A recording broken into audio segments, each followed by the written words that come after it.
Determine the area of the triangle formed by the three lines. Okay, let us begin. First, what we'll do, we're going to consider a triangle with vertices A, B, and C.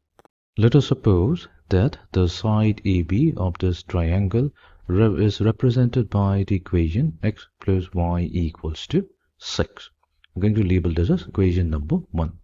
Then the side BC is going to be represented by the equation x minus 3y equals to 2.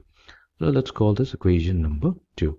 And then finally, the third side CA, we're going to represent it by the equation 5x minus 3y equals to negative 2. So let this be equation number 3. Okay, so now the next task will be to take two equations at a time. So let's say if we take the equation 1 and 2. So equation 1 and 2 means we're considering the side AB and the side BC. So when we solve these two equations, we're going to get the value of x and y, and that value of x and y is nothing but the coordinates of point B. Okay, so let us begin. So our first task will be to find out the coordinates of the vertex B. So here, in order to find out the coordinates of B, we're going to solve equation number 1 and equation number 2. Now, solving equation 1 and 2, that's a very easy task. I'm leaving that as an exercise for you to try out. So here x comes out to be equals to 5 and the y value comes out as 1. So that means the coordinates of point B comes out as 5, 1. Okay. Then what we'll do, we'll try to find out the coordinates of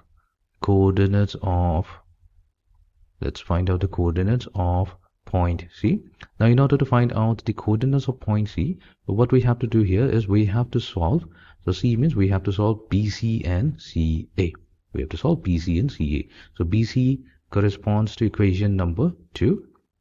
So we need to solve equation number 2 and equation number CA. So CA corresponds to equation number 3. So solving 2 and 3, we get x equals to negative 1 and y also comes out to be negative 1, which means that the coordinates of point C is going to be negative 1, negative 1. And finally, we're going to find out the coordinates of the point A. For this, we'll have to solve the side AB and AC. So solving AB and AC means we have to solve equation 1 and 3. So x comes out to be equals to 2 and y comes out as negative 4. So the coordinates of point A, that's going to be 2, negative 4. So now what we have is the triangle ABC, the coordinates of the vertex are known. We're ready to find out the area of this triangle. So whenever we have a triangle with vertices x1, y1, x2, y2 and x3, y3, then the area is given by half times the determinant. We have x1, y1 and 1 in the first row, x2, y2 and 1 in the second row, and x3, y3, 1 in the third row. So similarly for our triangle, area of the triangle ABC, in our case, that's going to be given by half time. So let us consider x1, y1 corresponding to the vertex A. So we get 2, negative 4, 1 in the first row. Then we'll consider B to be the coordinate x2, y2. So that comes at the second row. So we have 5, 1 and 1. And then in the third row, we're going to consider the coordinates of point C. So we have negative 1 and positive 1. So all we have to do is solve this determinant, and that's going to give us the area of triangle ABC. So we get half times, so the determinant value comes out to be 24.